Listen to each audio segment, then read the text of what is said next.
Hey everybody, this is Corey.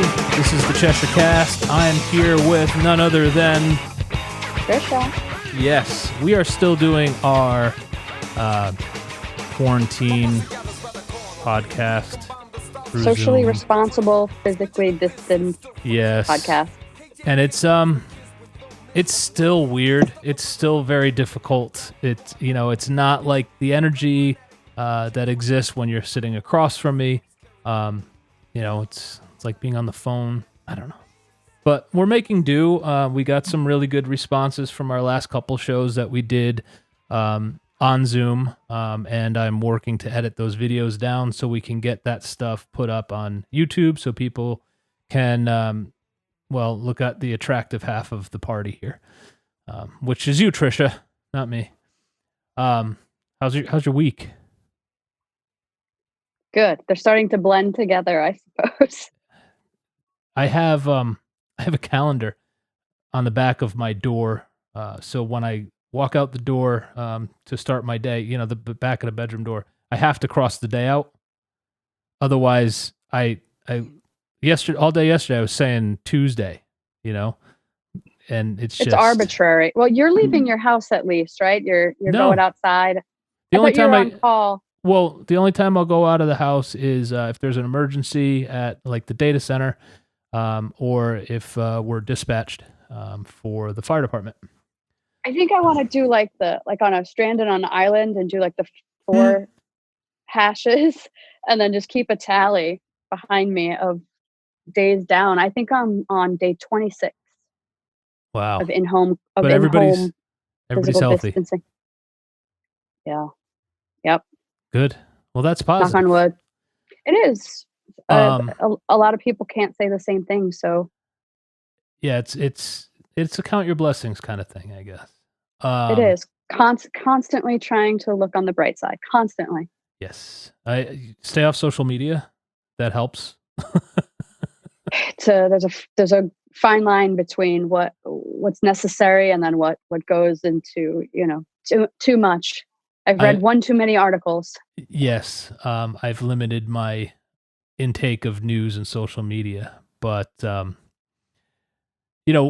we have a guest with us as always tonight to talk about some pretty serious things. So it's it'll be a different episode because it's hard to be too funny with this. But tonight we have with us Dan Ford. Dan Ford is the president and owner of Alderson Funeral Homes here in Cheshire, also in Naugatuck and Waterbury. Hi, Dan. Hello. Thanks for having me. Yeah, thanks for joining us via Zoom. I was going to say thanks for coming, but Dan is also a member of the board of directors for the National Funeral Directors Association, where you serve in an at-large position, correct? That's correct. And also a retired from Naugatuck Fire Department and current assistant chief for our fire department here in Cheshire. So technically he's my boss. And all that. Is there any other credentials on that or list? Something. Yeah. No, you nailed it. Thank you, Corey. Yeah. So you're here. We're going to be asking you questions on 2 very important aspects of your life. One is, a funeral director, and one is fireman. It's going to be a very informational show. Yes. Gotcha. I mean, the question on everybody's mind, when you're talking about the finality of life, people now can't see their friends, their loved ones, off, if you will. Correct. You can't. What are the rules now, Dan? Well, it's you nailed it, Corey. It's a very difficult time, and the mindset of all of this is that I'm very quick to jump and go and shake somebody's hand or to give a hug, and it's very difficult right off the bat for me not to be able to do that the minute somebody comes through the door or I walk through somebody's door to their home. It's just very difficult all around. The restrictions are primarily at this point recommendations. And I think if somebody's giving us a recommendation, whether it's from the CDC, the Department of Public Health, the medical examiner's office, and certainly not forgetting the governor's office, if somebody's giving us recommendations, those are things that we should probably follow. And I say probably somewhat sarcastically because I think we should follow them. Mm-hmm. So you both have seen over the last couple weeks, better part of a month ago, when everything started to come down as far as recommendations. I was in Rhode Island, and I was at the Rhode Island Funeral Directors Association annual dinner, and it was one of the things that came down at that point in time was that all the New England states were going to be in solidarity with limiting social gatherings at 50 people. Right. And Connecticut, we started out at 250 because we were lumping religious gatherings together in with that. Then it was modified basically to 50 for funerals per se. And then it dropped down from 50 to 10 to 5. Most recently back up to 49 for some reason. So there's unfortunately, there's a lot of these agencies that are making recommendations, although they're similar yet different. So one of the things that we've done is kind of gone to the extreme and said, okay, basically, what's the steepest recommendation that there is? And it's limiting things to 5 to 10 people. Okay. And when you have something like that, it's very difficult and relatively impossible to have public visitation because you can't have calling hours or wake, public visitation, whatever you want to refer to it as, and limit that to 5 to 10 people. It's impossible. Well, you So- have to have a staff, I'd Right. imagine, so that Right. all those people count. Correct. Correct. So and you nailed it again, Corey. So are you? I mean, you can't. I guess I don't know. Can you? Maybe you can't. But when somebody really wants to come see their grandmother off or Right. whatever, are you stopping them at the door, or can they come in? Can you do like a rotation and then I have more questions. Well, yeah, the rotation is a very good point because there have been a good amount of funeral homes that are doing the rotation aspect of things. You're still gathering all those people in one particular place, so you're not Mhm. achieving anything by doing a rotation. And I should say it's not for me to pass judgment on any other establishment that feels it's okay to do that. I just feel in the matter of safety. I mean, safety is paramount, and it's at the end of the day, what we need to do is just keep everyone safe. So, in doing that, we've limited things to 5 people to 10 people, and the mindset of doing that has been simply just to keep everybody safe. And we're allowing people at a short period of time to go in and pay their respects, meaning family members, that sort of thing. So, we've given immediate family an opportunity to go and pay their respects, but we just simply don't have public visitation. Is there other options for family and friends to contribute Yeah, so we've done a couple or different things. participate? No, absolutely. We've done a couple different things. So, right before everything kind of, the visitation, the public wakes went by the wayside, we had come up with 2 different programs. Of course, any kind of streaming service is always great. There is not a big call for that, believe it or not. So we have that option available. But one of the things that I'm most proud of, and it's called Hugs from Home.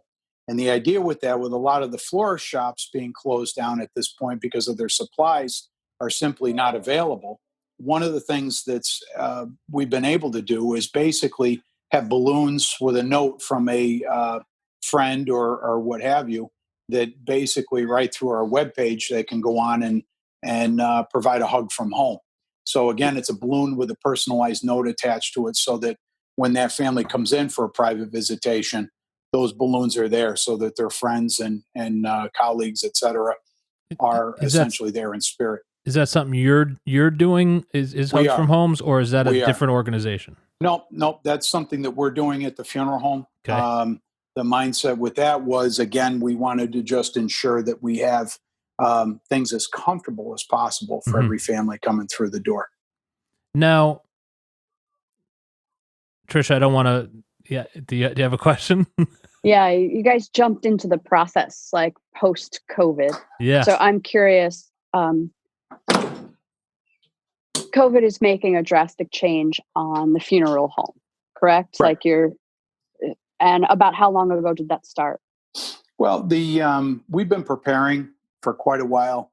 To give a basic black and white answer, we started preparing relatively a month or so ago, watching some of the trends and realizing that this was going to affect us here in Cheshire as well as our other communities that we serve. Have you So seen it? Have you seen the numbers start to change locally? Oh, without a doubt. And the mindset of watching the numbers is basically just to ensure that everybody understands that this is essentially the real deal. This is not something that people should panic, but it's essentially something that people need to keep in mind and adhere to the recommendations that are put forth. So all those videos we're seeing about how this is um, being overplayed by the media, you're saying that in your line of business, you're seeing it actually play out in real time? Well, I'm saying that I acknowledge the fact that this is real. This is not something that is made up by any means. Mm. And, I wanted to ensure that the point that I'm making is that there are recommendations out there. And regardless of what your personal belief is, when you have recommendations, not just from the federal government, but those around you, you should adhere to those. Absolutely. Dan, I think your approach is somewhat unique in that, I mean, the service that you provide is very human centric. It's very it's an emotional process. It is Right. a You're an lot of integral concern. part of the beginning of the grieving process. Yes. That's Right. huge. And a lot of concern for people at large comes into play. But you're also a first responder and a long time one at that. I think that gives you a sort of unique view on not only this current situation, but any any situation where you're dealing with, as Trisha put it, the beginning stage of grief. You know, how is it that, I mean, trying to figure out exactly how I'm trying to ask the question, but being a first responder, you're so concerned about taking care of people, but also not shutting the door on them in this final process. I mean, it's gotta be taking somewhat of a personal toll on you, no? Well, it is, and I will tell you that again, to go back to my earlier statement about being, one of the first people to jump up and shake hands with somebody, give a hug, that sort of thing. As basic as that may seem to people, emotionally it's very difficult when you Mm. can't do those types of things, and it's basically. Difficult to restrain. And I mean, your normal instinct is to automatically stick your hand out when you see somebody you know. We've gotten into, and I say we, not just myself, but basically everybody at the funeral home has gotten into a situation where we know we can't do that, and we've been very diligent about making sure that we don't make other people uncomfortable, but just in the mindset. My father was the most difficult to try and remind him Dad, you can't go shake hands with every single person. My father's 74 years old, and the last thing I want to do is have him show up at a service because I want to ensure that he doesn't get sick. Right. And that could realistically happen. And that is real world, real time. That's a Statistically fact. fact. Yep. Exactly.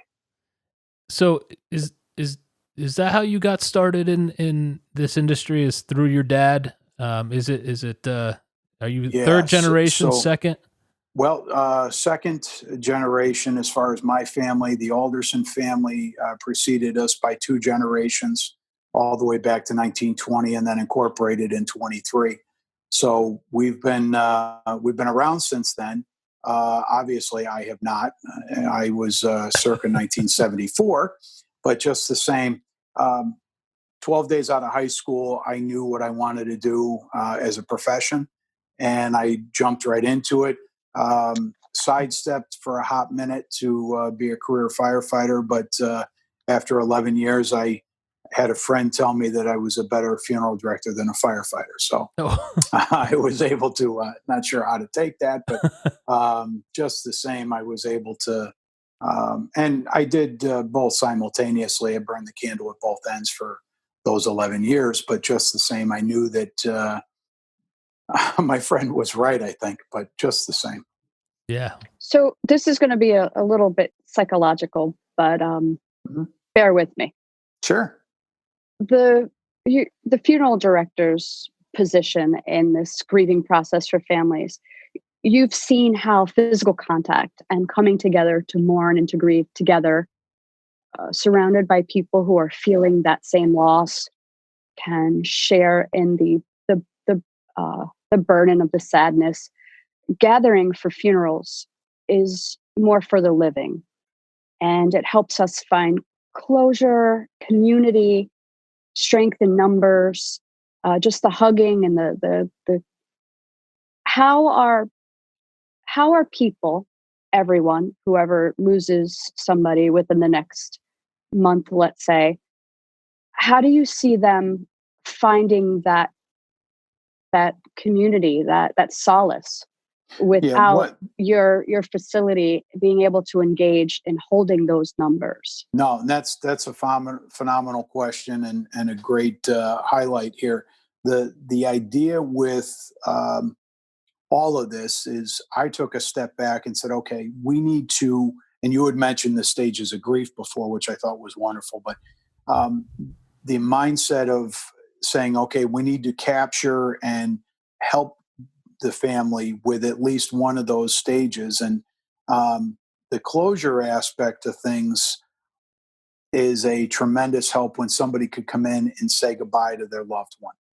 So the physical coming in and seeing an individual and being able to put their hand on them and say goodbye, or at least in the very aspect of being in the same room, um, given the opportunity to do that means all the world to people. I unfortunately had not only the death of our family dog, um, but in no particular order, the death of my mother and my mother in law, all within 6 weeks of each other back in 2018. And I learned, and I had an idea before, but I learned firsthand how important closure can be. The mindset of people coming in and being able to say goodbye, even if people don't want to have, and there's everybody has different preferences. I mean, my mother, for example, wanted everything but a marching band. So those are things, and we basically gave her everything but the marching band. But my mother and I had an open discussion before she died about the importance of a viewing. She initially said, "No, I want a closed casket," and I said, so explaining to her the importance of the viewing. And it's not a sales thing in any way, shape, or form. It's the opportunity to provide the family with closure, and I can basically say wholeheartedly that it's something that I believe in. So at least having that small aspect of a private viewing, and we've done that a couple times since this has all come into play. That's for Again, people who are local who can get to it. What about the people who right. can't? They Well, can't fly again, in now. They can't. right. So again, we've had the opportunity for streaming, things of that sort. So we do have a family member right now, two family members that are essentially in a different part of the country and weren't able to have the full mass of Christian burial in the Catholic Church. So they reverted to, okay, let's take care of the interment now, basically at the cemetery, and then we're going to schedule something and we want you to set something up for us when some of these restrictions are lifted. And I say restrictions as opposed to recommendations, because the restrictions essentially are by the archdiocese. So the archdiocese has basically put a hit the pause button when it comes to Catholic mass or essentially a wake service, that sort of thing. Right, right. So the only thing that they're doing at this point in time is a graveside service. So you're not So denying it. You're postponing it. correct. So Okay. and the we've had people that have said, Dad never wanted anything, but it's going to help me to have something. Or they joke about, oh, just the cheapest casket you have, and that's all Dad wanted. Okay, well, there's more to it. There's the opportunity to have visitation. There's the opportunity to have a service, even if it's not a religious service. Like I keep chuckling about it because not long before my grandfather passed away, we had a conversation about his, his services, and he said, I don't want to, don't make a show of it, just put me in the ground, it's over with. And I said, Grandpa, you fought in World War II, you're a Marine, Right. I gotta have the flag, I gotta have them come do the Marine Of course. salute and play taps and all that stuff. I mean, Right. I'm not gonna just shut the lid and put you. I can't do that. And he's like, all right, well then do the Marine thing and then put me in the ground. And we just went back and forth. And I think they're all like that. But I keep thinking of that last conversation. The more you mention, how silly people can maybe be about their, their end. Their If it is preference. their preferences. And if you're lucky enough to plan it, you might as well have a say. Yeah. Some people Yeah. don't get that's a luxury. But I then, mean, Well, it's a horrid luxury, but it's a luxury no, to be but able to plan that. we're fortunate enough to have, without exaggeration, and it fluctuates, but roughly between 35 and 40% of the time, um, when somebody reaches out to us and says, "Okay, my mom passed away," um, we're in a situation 35 to 40% roughly have pre-planned, if not pre-funded. So that actually, when somebody's able to go in and spell out their wishes, it's very tough for a child to come in and say, okay, well, I don't want to do that. sure. It makes it very difficult. That's exactly how my dad managed it with my grandfather, and in the end, Hmm. my grandfather said, "Listen, whatever you and Justin want and need, then we're for. I'll do it." And then we went in, and it was bing bang boom. It was super easy, Right. and Yep. it lifts a ton of the burden off the grieving family, if you will. Without a doubt. Who wants to organize while you're under that kind of grief umbrella? Exactly. You play a Well, very vital role to that. and I've had people that have been very simplistic and just, wrote things down. Or I even had a family call me up and say, "Are you the guy that owns the funeral home?" Yeah. Are you Dan? Yeah. Well, my father said, "You know what to do," and I'm like, I've and done this then, once or twice. I you may know, have an idea. right. No, but and in hindsight, I'd realized that individual had come in and had a conversation with me, or had come in and we have a file which outlined what they wanted. So those types of things do come into play periodically. I have another COVID question for Hmm. you. You can dispel some things that I don't understand. I'm from New York, so I keep a finger on the pulse. And I lived by a place called Hart Island. I lived right off the coast of the Bronx, an island right next to Hart Island. Recently in the news, they've been saying that they're going to intern victims of the virus temporarily at Hart Island, a burial ground, kind of like an unknown tomb, kind of, if you will. What is that? What is that process? Like, Well, you can bury people for a short it's period of time. that is something that has been a plan for mass fatality type of situation. It's never, to my knowledge, been implemented. The idea is when you would have to have a situation where there are no working cemeteries, there are no working crematories. So you would have to have both of those things take place before you would have a temporary grave utilized. So how is that's it temporary? because the person would not remain there permanently. So, in other words, until a cemetery was opened up, then this is where they would be laid to rest periodically, for a short period of time, I should say. Um, I, I'm certainly not the expert in that area, but I will You tell cleared it you, up a little bit, because I yeah, thought temporary, but being buried temporarily seemed well, as it's done for a health hazard um, okay. type of Okay. That makes situation. sense. Okay. But I would be surprised if we had to act on that. In They other just words, started talking about it about 2 days ago. well, and it's because I would assume it was discussed because it's a flashy, news grabby type of thing. Mm. Not to say that it's being sensationalized, but I think it's a situation where it would be absolute worst case scenario, which I don't think we will get to. We're not in a situation where we would get to those kind of situations where cemeteries would simply close, where crematories would simply stop operating.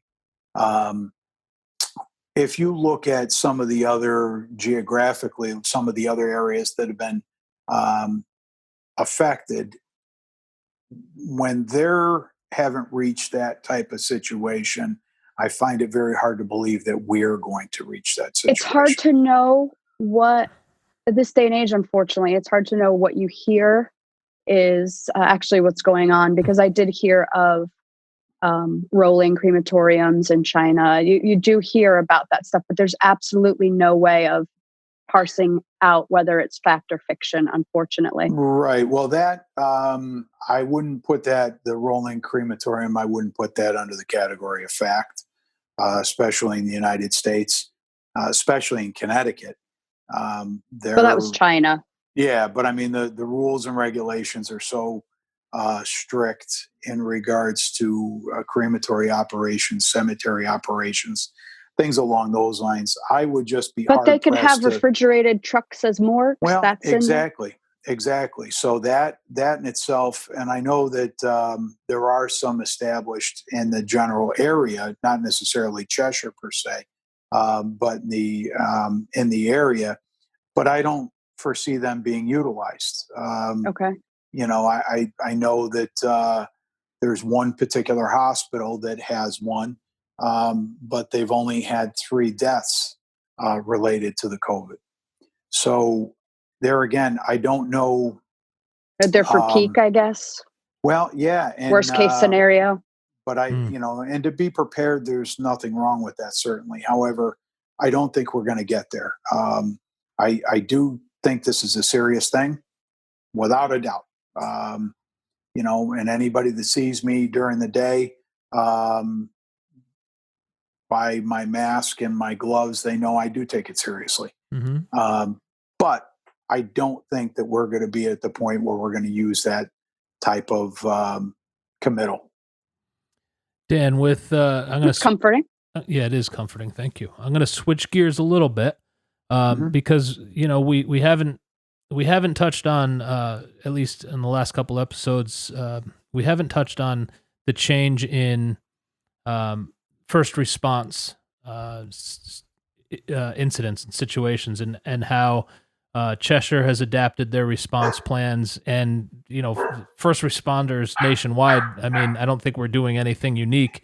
Can you touch on that for our Well, listeners? that's more of a. I'll be honest with you. That's more of a question for Chief Kasner. Yeah, who I would be will very tell you difficult to that get on right now. exactly. Chief But he's Kasner, busy. Deputy Chief Youngquist, as well as Assistant Chief Trokey, and I have regular conversations just to ensure what's going on and basically try and keep ahead of the of what what we're introducing the staff to. But primarily, the chief has done what I consider to be a great job. He's communicated with the other chiefs, myself included, so that we could troubleshoot any possible scenario that was put in front of us. Trying to adapt and change based on the recommendations, from the governor's office, CDC, et cetera, as I previously mentioned. The chief's doing a great job as far as staying ahead of things and making sure there's constant communication between the police department, the Chespercott, as well as town hall and the town manager's office. So there's quite a bit going on, but it's changing on a regular basis. Again, just the same philosophy that I have at the funeral home, and it all boils down to safety is paramount. Yeah, I mean, what a process to manage when you're, first concern is public safety, but also, wrapped up in that is the safety of the men and women who, you're responsible for, keeping them safe And too. yourself and your family. Yeah, Right. I mean, it's So, oof. and that's the biggest piece out of all of this. Ensuring that I'm not the carrier to bring something home to my wife and children. Mm-hmm. What precautions are you taking when you come in from a day? Basically, my own little decon regimen, which includes I will wear basically gloves right up to the back door of my house, and geographically, I just enter through the back Separate side, entrance? and separate Okay. entrance, Okay. and basically I'm able to shred everything that I wore to work, and basically just take a shower from that point and ensure that the clothes that I had go in a separate bin, and those are basically washed separately, et cetera, even though there's no evidence to indicate that anything could be living on the clothes per se, but It's a why porous take a surface. chance? They're Yeah. giving 24 hours for porous surfaces right now, and it's still unknown. It's better to always err on the side of caution. Yeah. Exactly. Now, what about So the funeral home? Once you have a service, are you going through a complete disinfecting regimen there too? yeah, so we had God. we had a few folks periodically. We'll have folks come in for those private viewings, as I previously had indicated, and we simply start with door handles, and what seems to be utilized every time somebody walks through our doors are the restrooms. So we're constantly cleaning those just to ensure. I mean, naturally, we have hand sanitizer, Mhm. tissues, things of that sort, and then some signs, basically being asking people to be mindful. Sure. Because even if you have close family, you want to make sure that they're keeping that distance. I mean, As far as you're playing many different roles in the community, including parent, Yeah. member of the community. You're prevalent in the first responding sphere, which my heart goes out to you, and all of my thanks as well. And Thank you. also in the front line of helping people deal with the mourning process and try and keep some semblance of human nature going on while this is going through. How important would it be if you could have an antibody test and find out that you carry antibodies for this? How much different would your daily life be? I'll be honest with you, I don't know that I would trust that. If you had antibodies. Yeah, I'm not. I wouldn't rely on that. I don't know that that's a. It wouldn't give you any peace of mind. No, that's Fair not enough. me. Fair enough. That's not me. No. I mean, that's fair, and I Yeah. appreciate that. I mean, yeah. To reiterate, Dan, I've known you 15 years. Yep. We've lived right across the street from each other. Yep. You know, you've always been a stand-up guy. I've been in your facilities there. They're always pristine and clean anyway.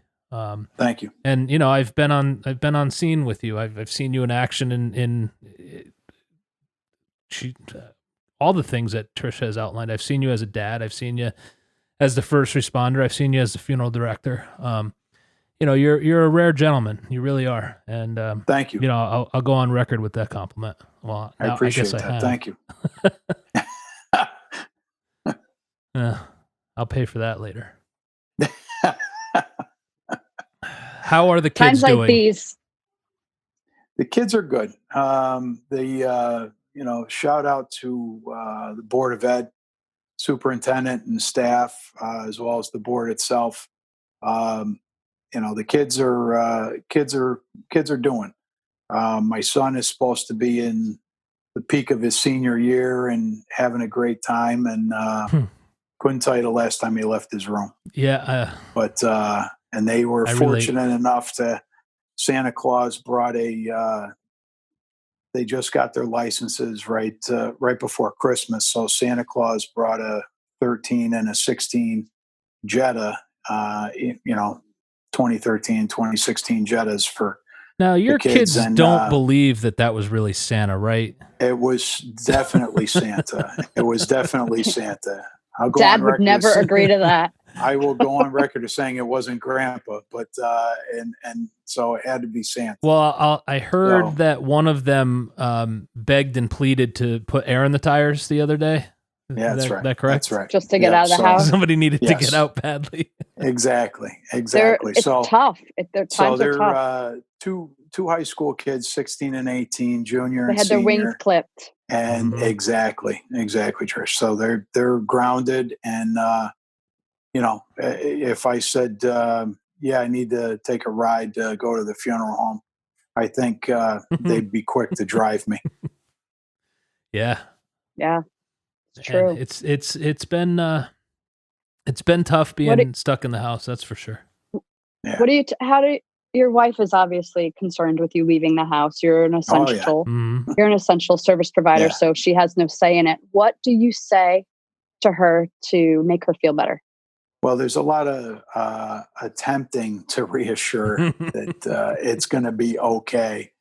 But you know, there's I'm human, and I could very easily bring this home.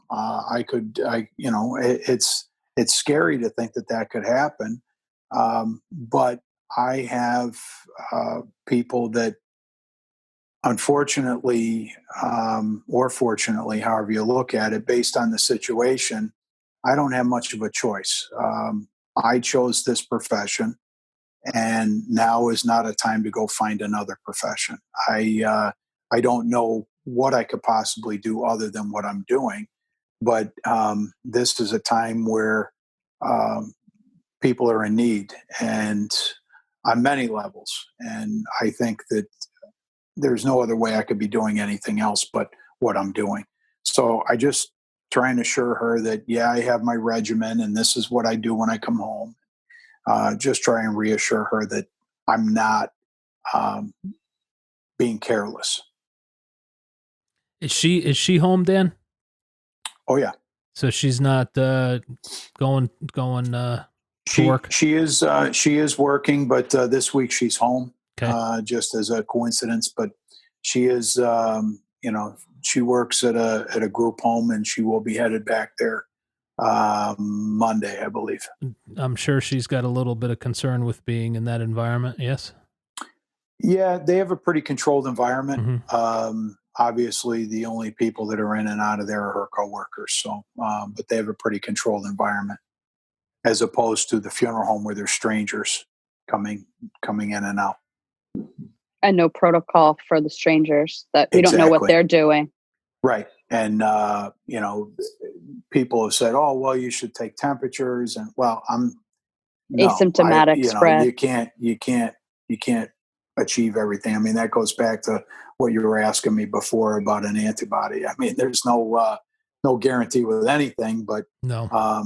You know, and especially if somebody isn't presenting, how are you going to know that they're infected? Have you had to deal yet with any COVID-19 related deaths and final services? I'm not at liberty to talk about that. Okay. That's not something that I can really cover. Gotcha. But the procedures for something like that would be very strict?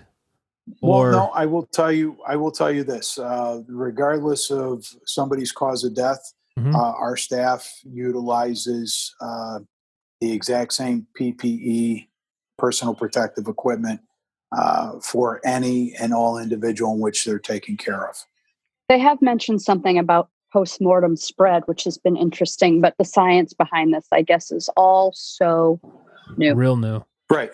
And So that's PPE is recommended, I'm sure. right. And my go-to is the Center for Disease Control, the CDC.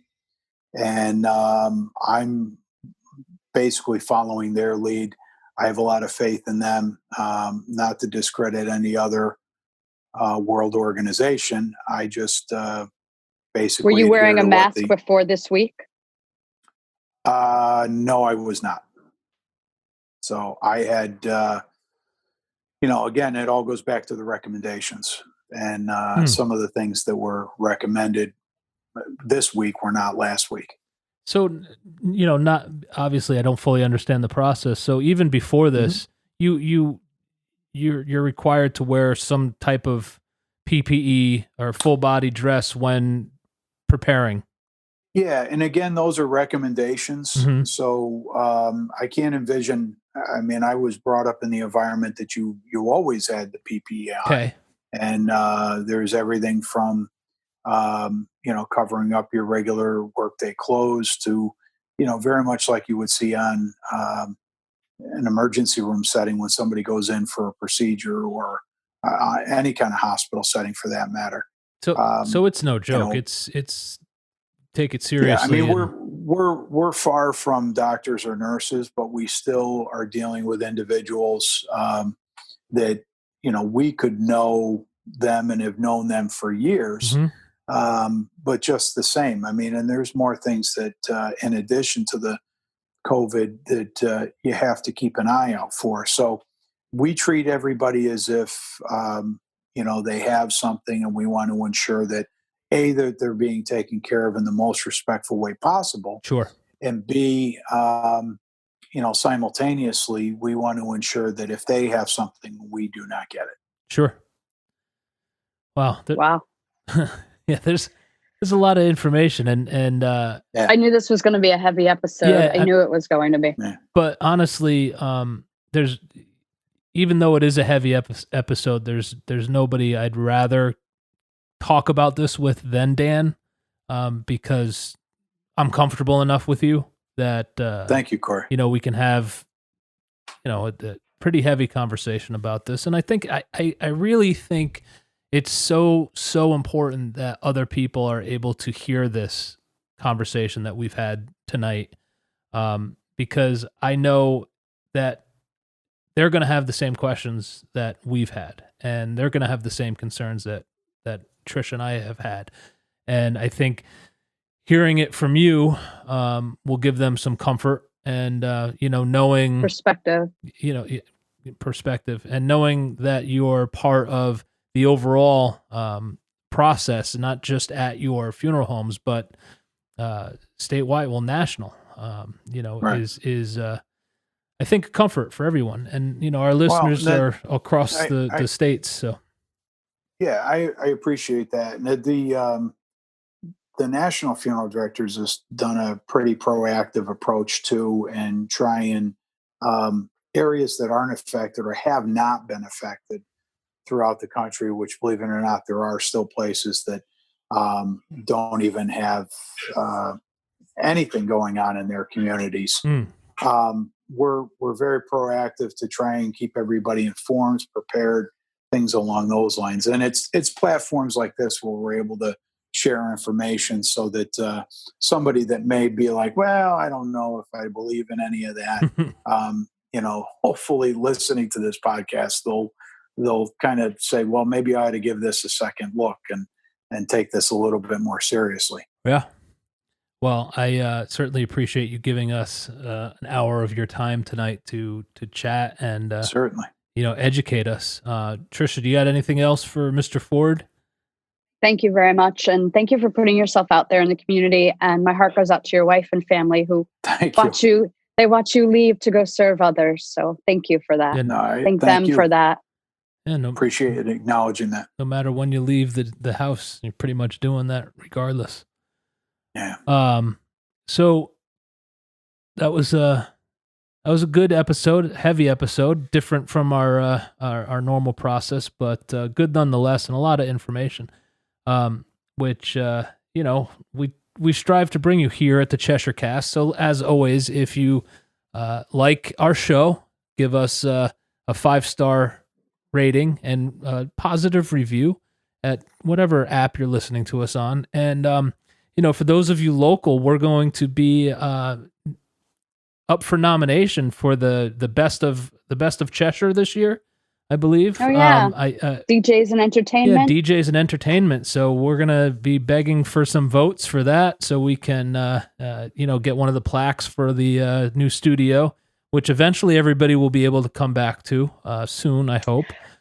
And there's lots of cool stuff happening for the show, and this has been certainly an eye-opening and interesting conversation tonight. So I thank everybody for listening, and we'll see you next time.